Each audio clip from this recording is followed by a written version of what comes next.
Ya estamos recibiendo en el estudio a Graciela Bianchi. Te invitamos a ponerte los auriculares porque tenemos una presentación antes de arrancar. Bueno, ¿te parece? Muy bien, buenos días. Buen día, escuchemos, buen día. dale. Las Cosas en su sitio. Graciela Elena Bianchi Poli nació el 14 de noviembre de 1953 en el seno de una familia de izquierda de origen italiano que escapó de Mussolini y encontró su refugio en Uruguay. El hecho que mis abuelos hayan venido escapándose de Mussolini marcó la vida de la familia. Nació en Colón, pero a los 5 años se mudó a Sayago, Acá está mi mundo. donde vivió el resto de su infancia y adolescencia. Fue a la escuela 52 de Sayago y luego al liceo 18. En ese lugar conoció a su esposo, con quien se puso de novia a los 15 y se casó a los 23. Ahora ya lleva 48 años de casada. Tiene 2 hijos y 2 nietos. En la militancia siguió los pasos familiares y desde muy chica se interesó por la política y se vinculó a la Yo izquierda. siempre fui saravista, a pesar de que estaba en el frente. Y antes mi familia siempre fue de izquierda. Es egresada de Historia del Instituto de Profesores Artigas, también es escribana y abogada. Se define como alguien a quien le gusta la cosa pública y como bareliana. Yo estoy comprometida con la causa. En 1985 llegó al Parlamento como secretaria del senador Frente Amplista Germán Araujo. En el 94 ingresó por concurso como directora del Liceo Bauzá, La que manda acá soy yo. Acá mandamos los adultos, no ustedes. cargo que ocupó hasta 2005, cuando asumió un cargo en el Codicen hasta 2010. En ese momento se alejó del Frente Amplio por discrepancias y retornó al Bauzá. En 2014 cruzó de vereda y se afilió al Partido Nacional para apoyar la candidatura de su líder, Luis Lacalle Pou. Con Luis no se mete nadie. ¿Lo quieren más claro? En ese partido alcanzó los principales cargos de responsabilidad. Fue diputada, senadora, también ocupó de manera interina la vicepresidencia. Apasionada por la literatura, tuitera, simpatizante de Peñarol e interesada por la Fórmula 1, Perdón. es una de las políticas de mayor relevancia de los últimos años. Hoy, en Las Cosas en su sitio, recibimos a la senadora del Partido Nacional, Graciela Bianchi.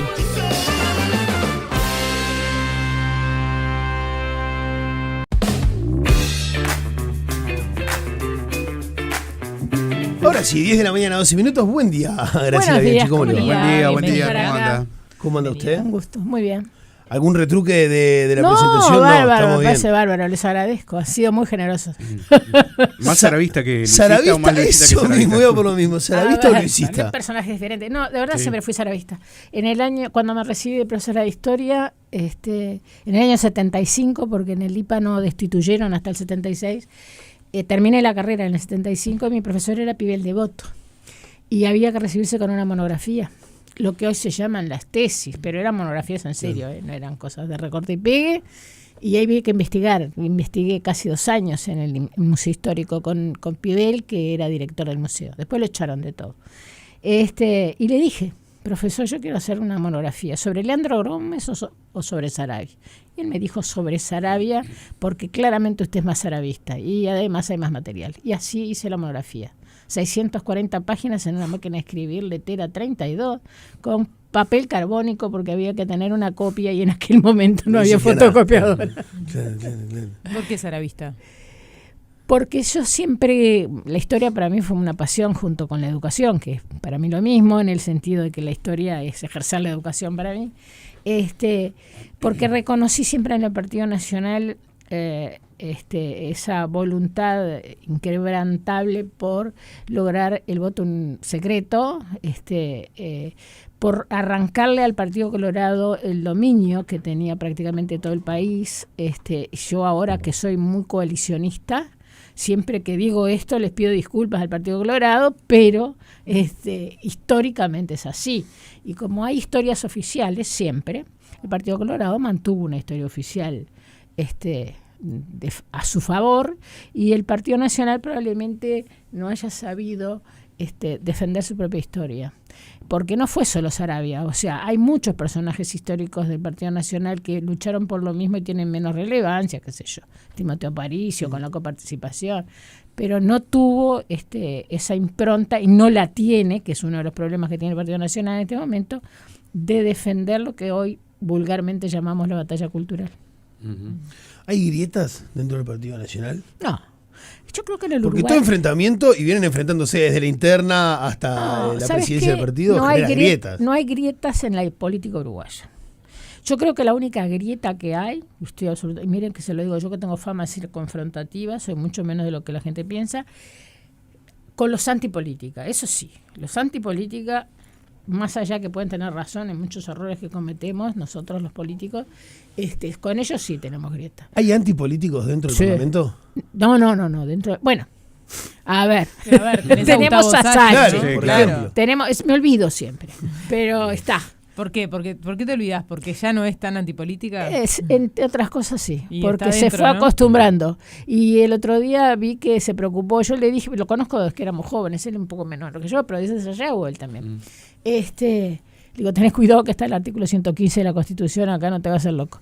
Y sí, pero yo las cosas las digo afuera, no importa, afuera o adentro. A Germán le aplicaron el 115 por cosas que dijo afuera. ¿Qué decía el 115? El artículo que podés sancionar desde la observación hasta la expulsión por mayoría absoluta, perdón, por 2/3 de la Cámara respectiva por conductas manifiestas. Es un artículo muy redactado en forma muy amplia que se puede prestar para muchas cosas. O sea que si quisiera el 2/3 del Parlamento quisiera... De la Cámara de Diputados. De diputados censurar, digamos. Echarlo. Eso fue lo que hicieron con Germán. Por acciones... Sí, a Germán, por considerar acciones que no son correctas para el ejercicio del cargo. A Germán lo echaron por... Obviamente estábamos en un estado del alma muy especial por la ley de caducidad, pero él salió del Senado, fue para la radio, dijo cosas muy fuertes que yo reconozco, estaba con él, no en la radio, yo me quedé en el Parlamento, porque esa noche no durmió nadie, y dijo cosas medio fuertes, y por las cosas que dijo en la radio, más todo un contexto muy especial. El Uruguay estaba viviendo un contexto muy Pero Salle dijo Salle- cosas sí. así. fuertes. Tremenda. Salle dice que el Parlamento es una puesta en escena, A que es ver. un show que llevan adelante y que en realidad todo se negocia antes en un asadito, todos amigos, y cuando se sientan en la silla hacen una puesta en Si escena. comparamos por qué echaron a Germán y lo que ha dicho y lo que dice Salle, a Salle lo hubieran podido echar 10 veces más. Ahora, el problema es... ¿Y qué cambió en el Parlamento? No, yo no estoy en la Cámara de Diputados, yo creo que yo no lo soportaría, se lo he dicho a él, menos mal que yo estoy en la Cámara de Senadores, ¿Que porque no lo soportaría? no te aguanto ese discurso de personas fuera de sus cabales, porque después hablando con él, uno puede hablar tranquilamente, pero es un personaje. Yo pienso que yo personalmente, hablo por mí, Ok. se le transformaría en una víctima. Entonces, déjenlo ahí que hable. Ujú. Ahora, se puede hacer alianzas con él en algunos temas puntuales, habla bastante, conmigo se lleva muy bien, ¿eh? ¿No es como un personaje que logra movilizar un revulsivo de cosas que están muy quietas, de lo políticamente correcto? ¿No colabora desde ese lado? Estamos de acuerdo. Yo no estoy tampoco de acuerdo con lo políticamente correcto, pero hay una cosa que yo lo hablo bastante con Gustavo, porque integramos comisiones bicamerales juntos. La otra vez se lo dije y se pareces mi esposa que me dice lo mismo. Digo, hay cosas que decís que son sensatas y las podríamos llevar, pero las decís de una manera que realmente no va, porque no es esa la forma.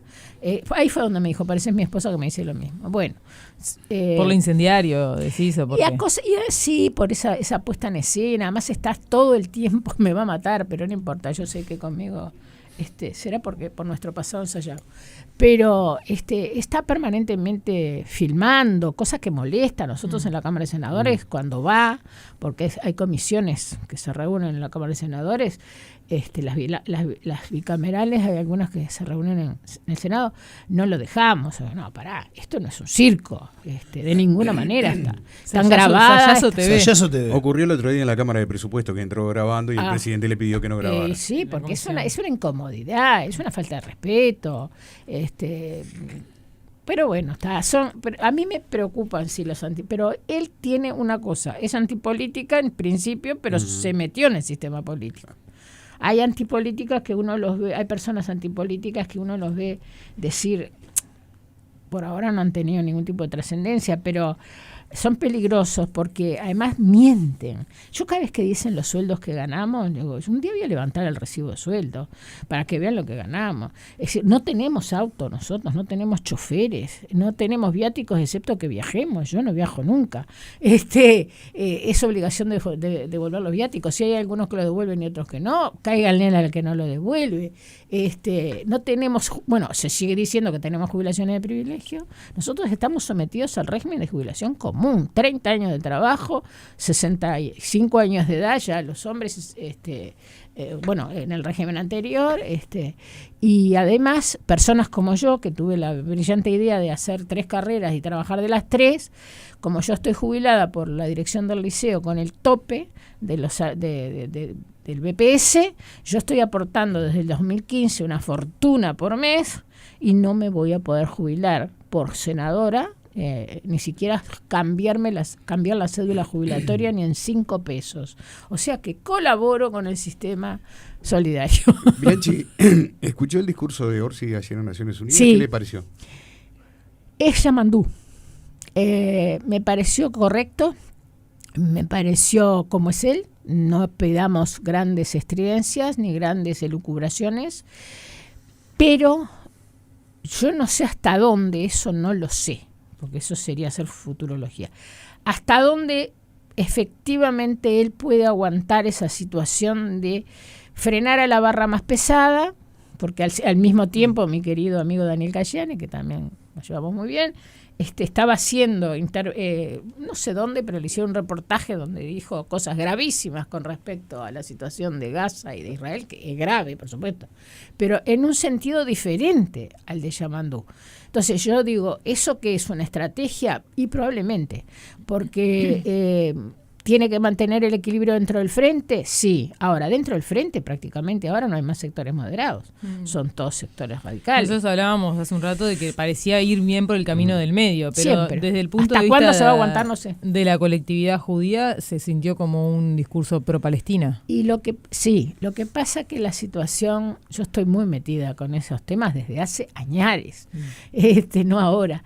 Mi padre, en el año 62 fue víctima en aquella época había bandas nazis, que mi padre, por ser de izquierda, le llegó una carta amenaza y hubo colegas de ustedes, que ustedes no estaban nacidos, por supuesto, pero locutoras, no me acuerdo el nombre, pero una locutora de radio que la llegaron a agredir con una, bueno, ahora es una marca, pero bueno, una Gillette. Sí, le marcaron una esvástica a la pierna. Sí. O sea, bandas nazis siempre existieron en el Uruguay.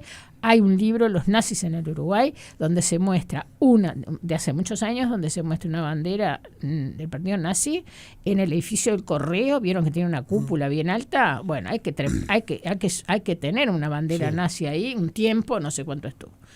Pero quiero decir, ¿siguen existiendo bandas nazis en Uruguay? Sí, claro, sí, hay en el Cono Sur.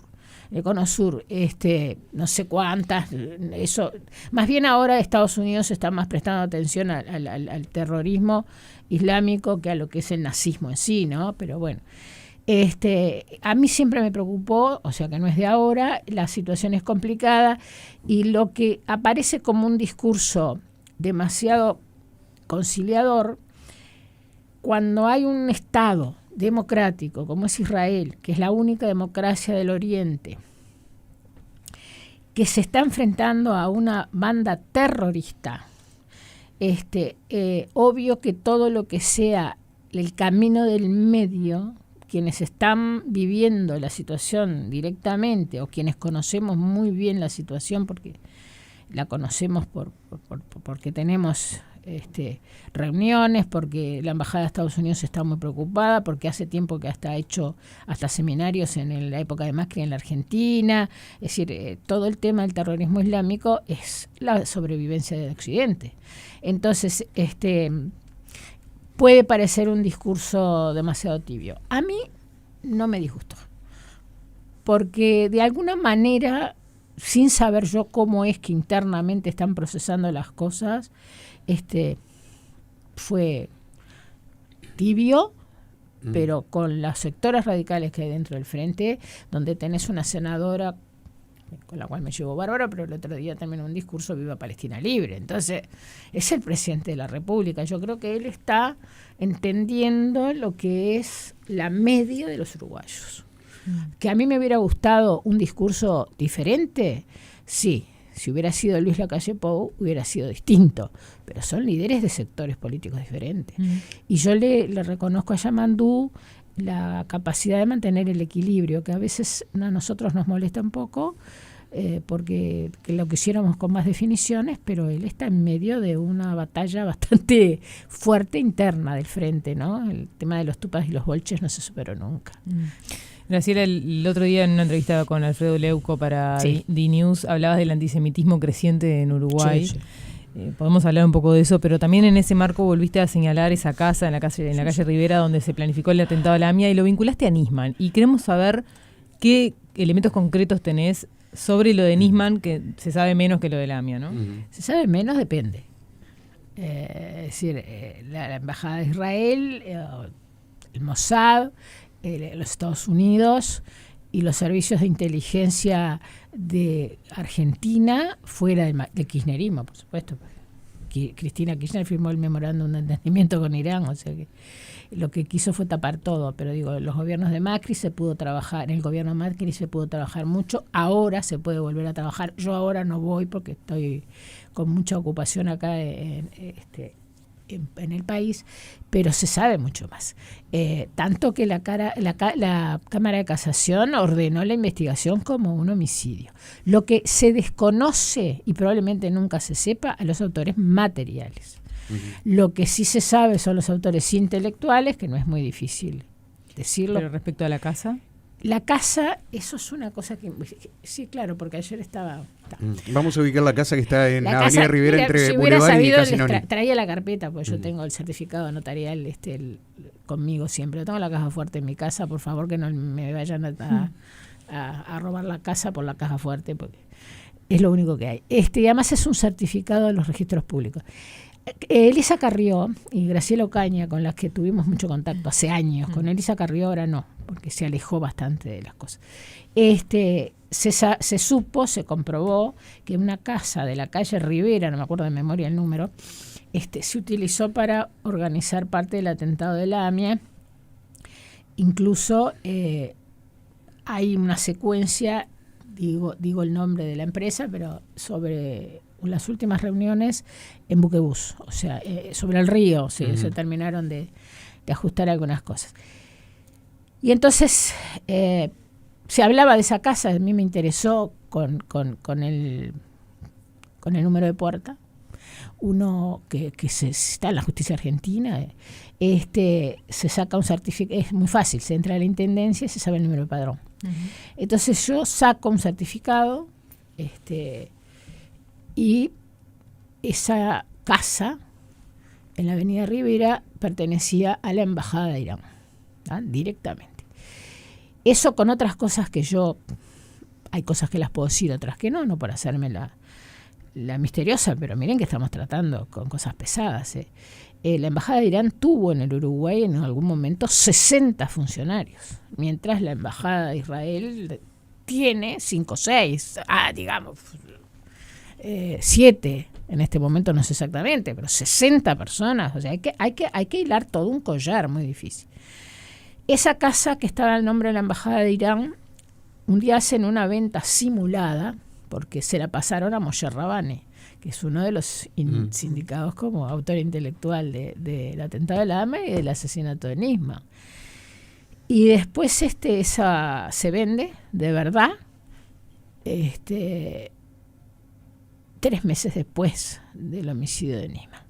O sea, el homicidio de Nisman tiene muchos más autores, coautores y apoyo de inteligencia en el gobierno argentino, que tal vez lo de la AMIA, pero todo es tal vez, están siendo procesados ahora, ¿no? Bernie está procesado, la fiscal Feynman está procesada. Lo que pasa es que no se pudo investigar a fondo con Cristina. Pasaron muchos años, senadora, entre un hecho y otro. En 94 el atentado a la AMIA, suponiendo que hubiese sido antes, además la planificación, y casi 20 años después el asesinato o la muerte de Nisman. Pero Nisman tenía todo, hay que leer los documentos, la acusación y otros. Sí, pero me refiero al tema de la casa. ¿Cómo vinculás una cosa con la otra? Porque siguió siendo, todo el tiempo fue de la embajada de Irán y de Moshe Rabani. Y por la venta posterior al homicidio es lo que te hace también atar una cosa con la otra. Pero además no hay dudas que hubo. A ver, se puede decir un 1%, se sabe parte, pero sí, claro, es así. Ahora, a mí no me preocupa demasiado si lo organizaron acá o no, o qué parte se organizó acá. Lo que importa, sí me importa saber que nosotros tenemos células dormidas acá en el Cono Sur, la parte de la frontera, de la triple frontera. Nosotros células terroristas. Sí. ¿Dormidas en qué sentido? En el sentido que las activan cuando las necesitan. Nosotros tenemos una víctima, David Friend, que fue víctima de un asesinato de odio. Ahora la situación cambió un poco porque está puesto el foco en lo que está pasando concretamente en Oriente Medio. Pero miren que nosotros integramos la Comisión de Transparencia, Lucha contra el Lavado de Activos y el Crimen Organizado y Combate del Terrorismo. En la Cámara de Diputados, en la Cámara de Senadores no existe. Y nosotros hicimos muchas jornadas, algunas fueron públicas, otras no, sobre todo en la Argentina, organizada por la Embajada de los Estados Unidos, el Departamento de Estado, o sea, ellos están preocupados, obviamente, por razones geopolíticas. Yo no me voy a poner a defender a Estados Unidos y su papel con América Latina, eso es otro tema. Pero después de las Torres Gemelas, Estados Unidos se puso las pilas. Y con todo el contexto y lo último sobre esto que vos misma mencionás de mucho repudio a lo que está haciendo Israel, ¿cómo te posicionás ahí? ¿Seguís defendiendo lo que hace el gobierno israelí? Sí, no, yo no defiendo el gobierno israelí, no me pronuncio por Netanyahu, porque parto de la base que Israel es la única democracia, vuelvo a repetir. El pueblo israelí es el que tiene que juzgar a su gobierno, probablemente, que fue electo democráticamente, probablemente le cobren algunas cuentas a Netanyahu cuando esto termine, no solamente por haber fallado la defensa, porque en el fondo el 7 de octubre del 23 hubo una falla en la defensa, se le acusa, pero bueno, hasta que de algunos episodios de corrupción, pero cuando uno lo que tiene delante es un grupo terrorista cuyo estatuto de definición, porque hay que leerlo, se te hiela la sangre, no es solamente la destrucción del Estado de Israel y la desaparición de los judíos de la faz de la tierra, es contra toda la cultura occidental. Lo dicen en forma expresa, la prueba está, y además Europa, como dice Pérez Reverte, se puso de rodillas y no controló como debiera haber controlado la inmigración, no negarse la inmigración, pero una inmigración más controlada. Cualquiera de nosotros que puede viajar, de temer países como Alemania, como Holanda, la propia Italia, es decir, uno está rodeado de una inmigración que yo no digo que sean todos terroristas, ni muchísimo menos, por favor, pero no sabemos. Pero Graciela, ¿y el reconocimiento del Estado palestino? 160 países que lo hicieron, Reino Unido. Eso es. Ahora Trump se negó, pero no hay también ahí Francia. Se agrega Francia. ¿Ustedes siguen a Pilar Iraola? Que por cierto no es de derechas, como dicen los españoles, ¿no? Es independentista catalana. Debe ser una de las mujeres que más defiende la causa de Israel por todo el mundo. Acá ha venido. Lamentablemente se le da muy poca trascendencia a sus conferencias. Debe ser de las personas que más sabe de la causa palestina. Lo que pasa que yo no los quiero aburrir, pero hay toda una historiografía y cosas concretas y episodios concretos. Por lo menos en los últimos años Palestina tuvo 5 veces la oportunidad de tener un Estado y de tener un Estado libre, independiente. El reconocimiento de los 2 estados, estamos de acuerdo. Lo que los países que están reconociendo es simbólico. ¿Dónde? ¿Cómo? Porque mientras jamás, que desde el año 2006 dio un golpe de Estado, en la Franja de Gaza y domina al pueblo palestino, porque nosotros estamos tratando, digo nosotros quienes estamos en esta causa, también defendiendo al pueblo palestino, que vive absolutamente prisionero de la dictadura de Hamás. Yo he visto, porque nos han mostrado los subterráneos, los túneles. Hay más túneles en Gaza que en Nueva York. Es decir, casas edificadas, es decir, con baños, con cocinas, que son túneles, son casas entre comillas, pero bueno, túneles, donde han puesto incluso a los secuestrados, pero además viven y debajo de los hospitales. Eso lo hemos visto, está filmado, son pruebas, absolutamente. Entonces, hay países como Francia, por ejemplo, que tiene una cantidad enorme de inmigrantes musulmanes. Entonces, ellos tienen problemas nacionales que los llevan a tratar de, quedar bien con Dios y con el diablo, pero sí encantados de que haya un Estado palestino, pero no a manos de Hamás. Hamás es un grupo terrorista. También, pero en el camino de esa pacificación, de esa supuesta liberación, se llevan puesto un montón de gente, se llevan puesto niños, se llevan puestos civiles que nada tienen que ver con toda esta discusión. Bueno, hay una cosa que hace Israel, que porque además lo que Israel está perdiendo es la batalla propagandística. Eso no hay ninguna duda que la propaganda de Hamás con algunos gobiernos y algunas cadenas internacionales. ¿Te parece que es propaganda? ¿Es solo comunicación? No solo propaganda. Digo que hay cosas que se dicen falsamente que la gente la toma como verdadero. Cuando se hace ataques que pueden afectar y que afectan obviamente a la población civil, se avisa, hasta con volantes. Lo que pasa es que los palestinos que no son terroristas están prisioneros de su propio gobierno de Hamás.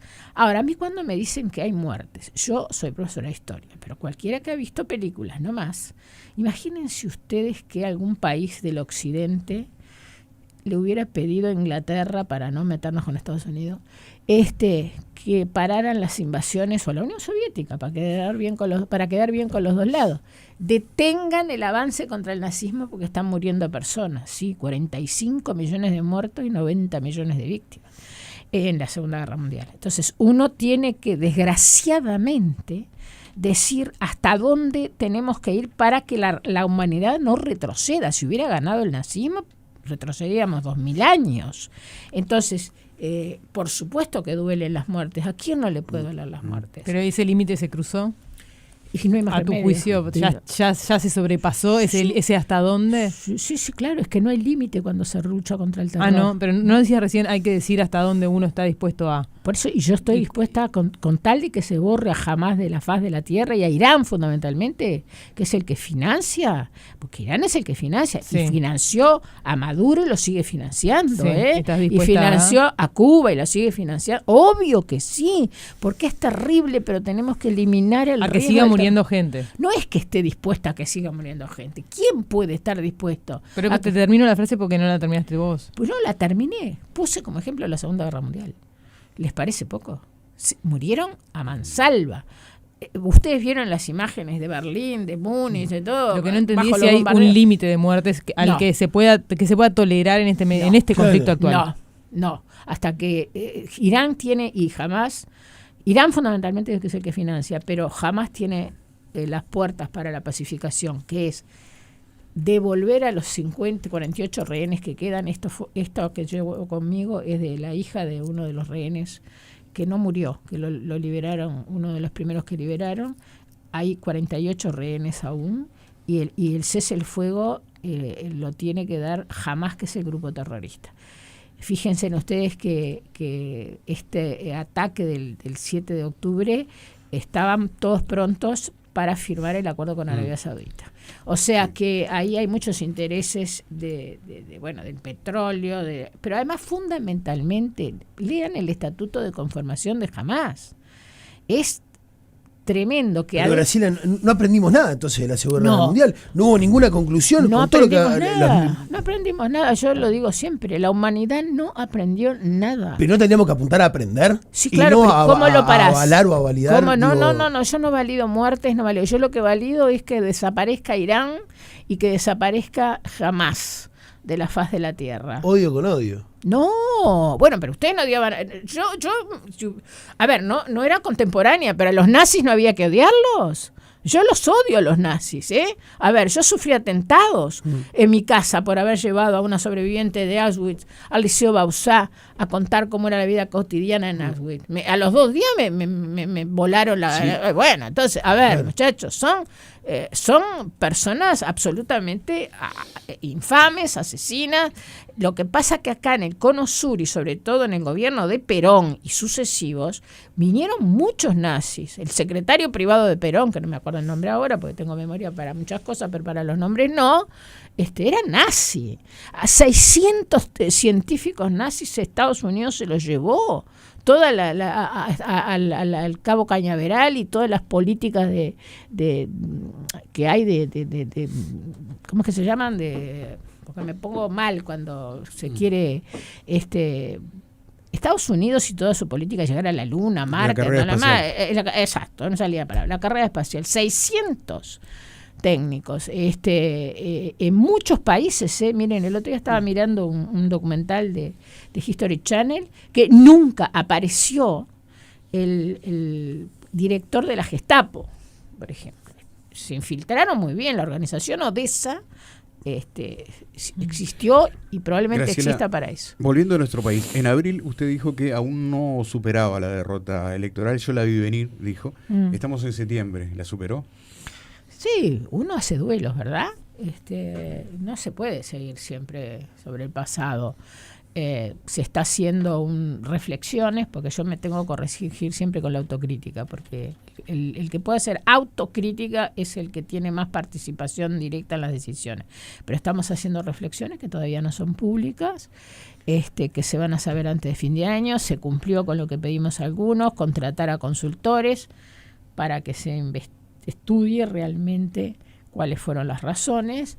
Y bueno, y trabajamos. Y además hemos demostrado que nos pudimos reinventar, si ustedes quieren, con posibilidades de negociación con el actual gobierno, de la que Camille y yo somos coordinadores, pero de negociación casi diaria, en proyectos de ley incluso que fueron presentados en el periodo anterior por el Frente Amplio y que nosotros periodo cuando se desarchivaron pudimos negociar. Cuando hablamos de reflexiones, ¿no? Se cargan las tintas sobre ese año electivo o sobre ese año de elecciones y no sobre todo el gobierno. ¿Crees que hay alguna reflexión para hacer sobre el gobierno que termina tomando a la gente o termina haciendo que la gente decida por otro partido? Sí, a ver.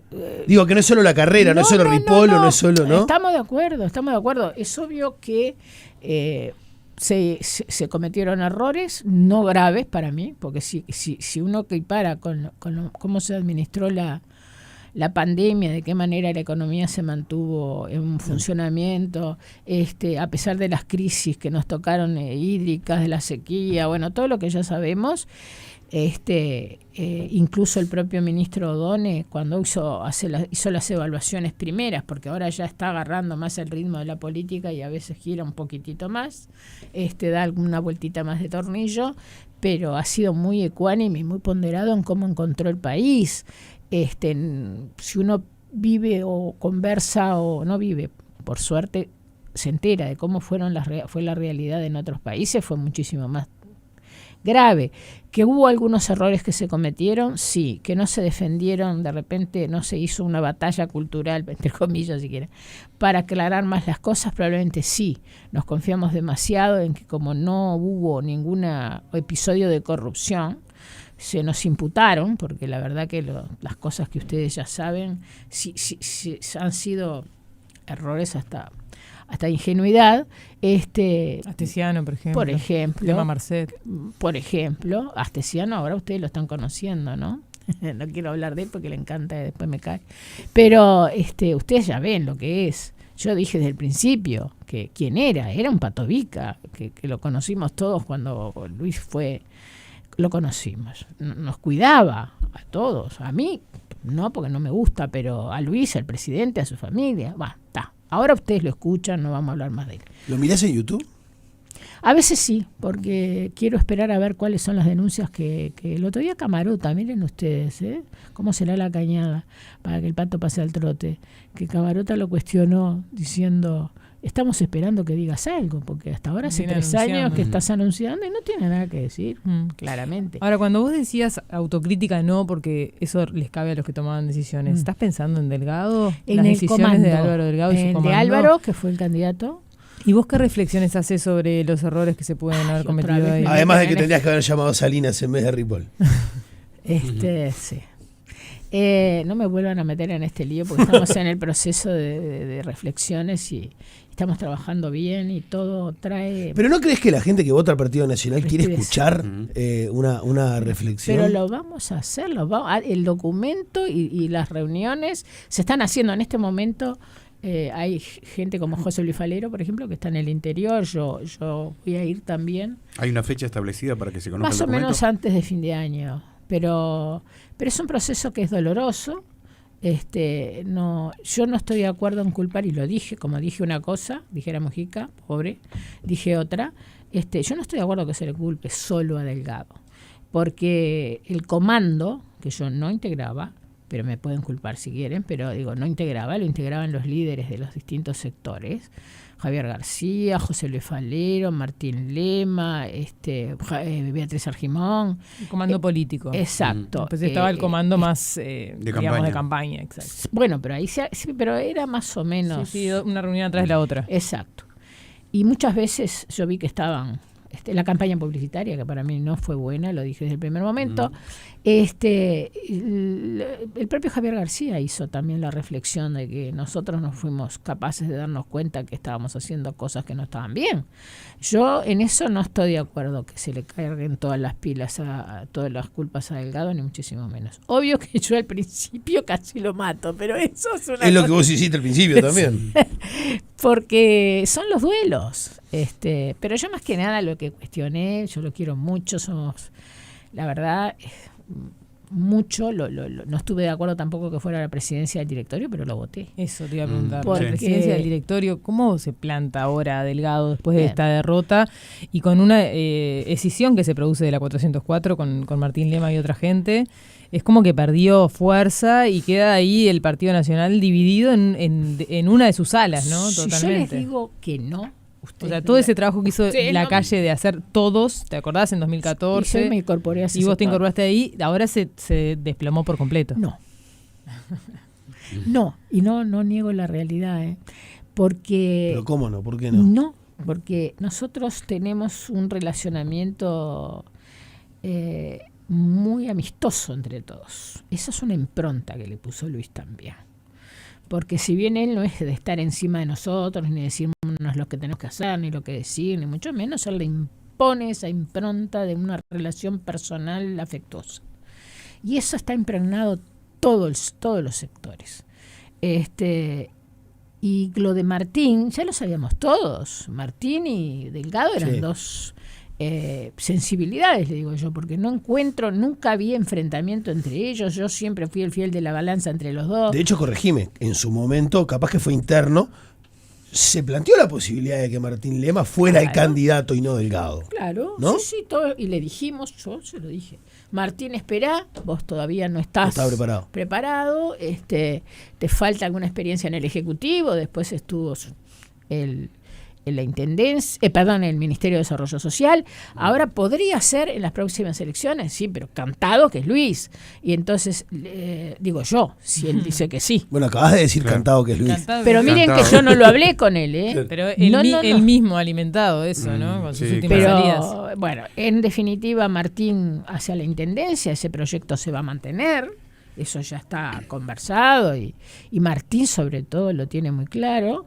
Ahora, Graciela, no tenemos mal vínculo entre nosotros, de verdad, si me creen y si no... Pero no por mal vínculo, pero políticamente se dividieron, se disgregaron. Está ya bien, no pero es ¿qué diferencia ideológica hay? Hubo dichos, tú de aquel duro con las ideas suaves con las personas, tú dijiste que Argimón había operado con el Frente Amplio durante 5 años. Sí.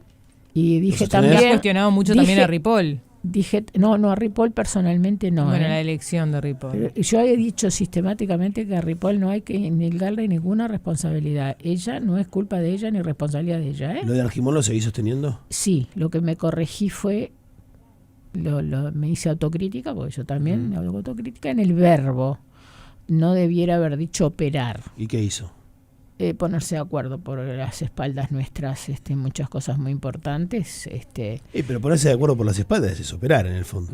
¿Cuál es la diferencia? Claro. No, bueno, El verbo. Me cuestionaron tanto que usara ese verbo. Fue muy fuerte, capaz. Y sí, porque en el Uruguay las cosas tienen que ser tibias, esas cosas. ¿En qué cosas se negoció Argimón a espaldas del partido? Qué sé yo, no quiero volver porque es doloroso. A mí me dolió mucho, no estaba acostumbrada, no era normal eso en el partido. Cosas sobre todo, no solo, pero vinculadas al feminismo, pero que no eran posturas del partido, y sin embargo, porque vos tenés que discutirlo, yo tengo una posición diferente con respecto al feminismo, pero antes de actuar o de votar, hablo en la bancada, es decir, nosotros no hacemos lo que queremos, pero no porque no nos dejen, porque no corresponde. Primero hay que reunirse, conversar, tratar de ponerse de acuerdo. Si lo podemos hacer con el frente, no lo vamos a poder hacer nosotros. ¿Y le vas a votar la veña en noviembre a Argimón? No. ¿No lo vas a votar? No, yo ya lo dije y no lo voy a votar. ¿No hay manera de cambiar? No. Aparte, Queda grabado. ¿Pero esto. por qué no? Es como una... Pero ya lo dije. ¿Es una especie de represalia? No. Primero porque no me pareció correcto. Hay muchas actitudes que no fueron solamente con el tema del feminismo, hubo otros asuntos que me los voy a guardar. Y no me parece correcto que un partido una coalición como ese Frente Amplio, que nos atacó tanto durante los 5 años pasados, que fue una guerra cerrada contra el gobierno, ella pudiera llegar a acuerdos sola, porque en este momento no tenemos una guerra cerrada, ni nosotros le hacemos una guerra cerrada al Frente Amplio, ni el Frente Amplio a nosotros, sobre todo gracias a la columna vertebral del equipo económico.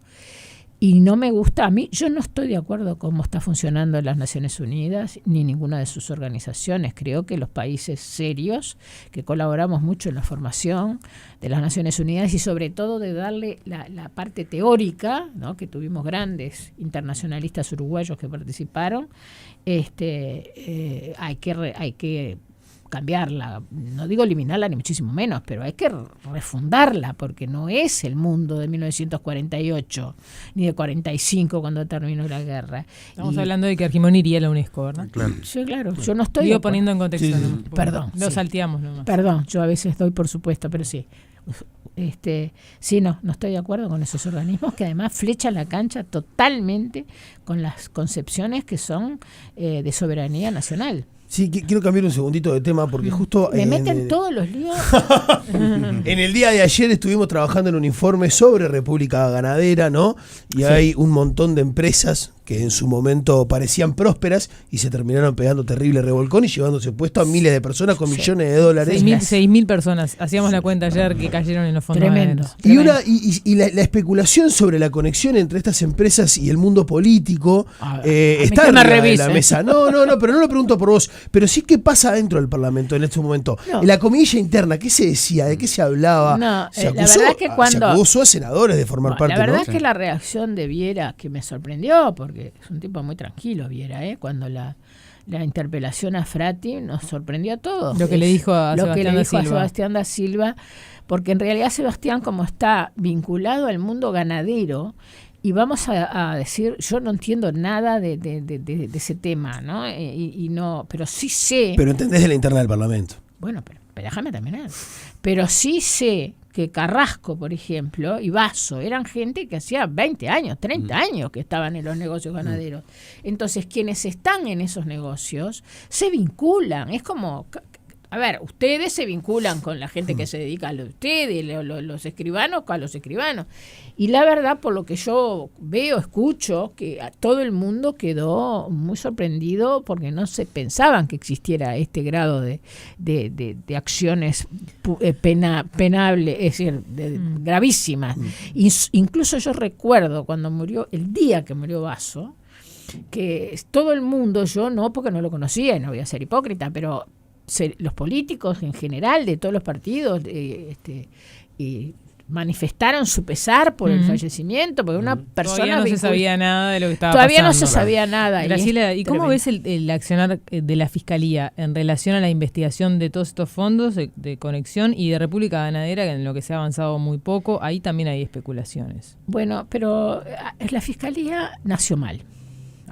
Se manejó peor durante 10 años por parte del actual prosecretario de la Presidencia, de Díaz, y nació mal primero jurídicamente, porque se quiso sustituir todo el sistema penal uruguayo, que está bien, había que cambiar el régimen inquisitivo por el acusatorio, pero se le dio toda la responsabilidad a una fiscalía que recién se instalaba, que recién se formaba, con pocos recursos, porque arrancaba, y en definitiva lo que se logró, que yo lo veo como abogada, no ejerzo más la abogacía, pero y además estoy en contacto con abogados que estamos tratando, ahora tenemos el proyecto también en la Comisión de Constitución de cambiar el Código de Proceso Penal. No hay acción penal prácticamente en este momento. Es decir, fíjense que más del 90% de los acuerdos son acuerdos abreviados, son negociaciones. Entonces, yo que ejercí la abogacía antes del proceso del código que entró en vigencia en el 2017, no hice mucho penal, pero sí sabía cómo estaba en un estudio donde se hacía mucho derecho penal. Había muchísimas condenas sobre estafas, sobre libramiento de cheques sin fondo, pero sobre todo estafas, fraude al Estado. Ahora eso, ¿pero qué pasó? ¿Es porque hay una voluntad política que no se investigue? No tienen los recursos. Hay pocos fiscales, está trabajando muy bien los fiscales que están trabajando, que Enrique Rodríguez es el fiscal que tiene a cargo Conexión pero tienen un solo contador, por ejemplo. Perdón, no había contador hace un tiempo. Bueno, sí. Entonces se cometió el error, yo no juzgo intencionalidades, pero fue un error, y todos los partidos políticos, incluyo el Partido Nacional, el Partido Colorado y todo lo demás, no la vieron venir, aprobaron todo el Código de Proceso Penal, la ley orgánica de la Fiscalía. Yo no era legisladora, sino no lo hubiera aprobado. Pero levantaron la mano. Les dieron el paquete y levantaron la mano. Porque son temas muy técnicos. No es solamente tener el título de abogado. Si vos no ejerciste la abogacía, no conocés el mostrador de cómo funciona. Entonces, yo creo que fue un error garrafal. El propio Díaz ahora formó un grupo de trabajo en la Torre Ejecutiva para modificación del Código de Proceso Penal. Pero todo es perfectible, ¿no? Y lo tenemos ya, tenemos el que yo le di estado parlamentario, que es el del Colegio de Abogados, y el que va a venir del Poder Ejecutivo, y la Comisión de Constitución lo va a modificar. 10 de la mañana, 56 minutos. Bueno, hay muchos mensajes, muchos te insultan, otros te van para adelante. ¿Ya te resbalan los insultos? Totalmente. Te veo, por eso te veo. Absolutamente, no me preocupa. Siempre digo, no se molesten. Primero porque no leo los comentarios.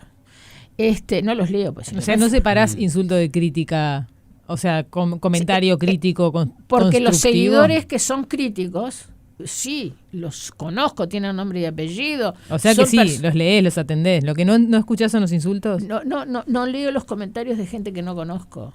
Y además, sinceramente, a mí me importa muy poco lo que digan de mí. Yo tengo la conciencia absolutamente tranquila. Si me equivoco, lo reconozco. Si considero que tengo que mantener cosas que otros consideran errores, las voy a mantener.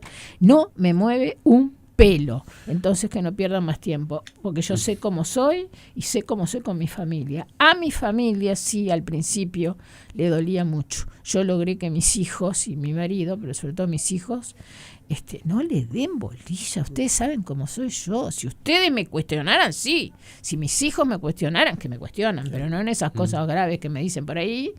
Ustedes no se preocupen. Logrado esa paz familiar, que fue de muy poco tiempo, que hagan lo que quieran, digan lo que quieran.